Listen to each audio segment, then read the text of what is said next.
சந்திரசேகர். இன்றைக்கி இந்த ஊட்டியை பற்றி தான் பேச போகிறோம். ஏழைகளின் ஊட்டிங்க, அருமையான இடங்க. இந்த மே மாதம் அந்த வெயில் காலம் வரப்போகுது. அந்த ஊட்டி கொடைக்கானல் வந்து தமிழ்நாட்டுக்கு மக்களுடைய கிடைச்ச ஒரு மிகப்பெரிய வரப்பிரசாதங்க.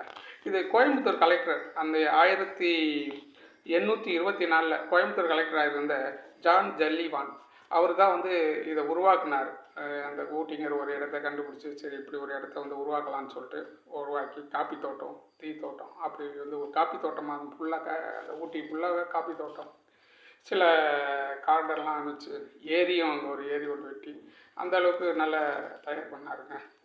இன்னைய வரைக்கும் இன்னும் இந்தியாவில் இருக்கிற வெளிநாட்டில் இருக்கிறவங்க கூட வந்து இந்த ஊட்டியை வந்து மறக்கிறதே இல்லைங்க. அப்படி ஒரு சீதோஷண நிலை வந்து அவ்வளோ ஒரு ஒரு ஒரு மெய்மலர்க்கக்கூடிய அளவுக்கு இருக்கும். அதில் ஒரு அப்படி சில நேரங்கள்லாம் போனீங்கன்னா அப்படி பனிச்சாரல் மாதிரி மழை பெய்யுங்க. அது ஒரு அருமையான இடங்க அந்த ஊட்டி. இந்த மே மாதம் வரப்போகுது, அப்படியே பிறக்க போகுது, மே மாதம் வரப்போகுது. நீங்கள் எல்லோரும் அங்கே தான் படம் எடுப்பீங்க, அதில் வந்து எந்த ஒரு மாற்று கருத்தும் இல்லை. அருமையான இடங்க. அந்த நம்ம தமிழ்நாட்டுக்கு கிடைச்ச மிகப்பெரிய ஒரு வரப்பிரசாதம்னு சொல்லலாம் இந்த ஊட்டி. நன்றி, வணக்கம்.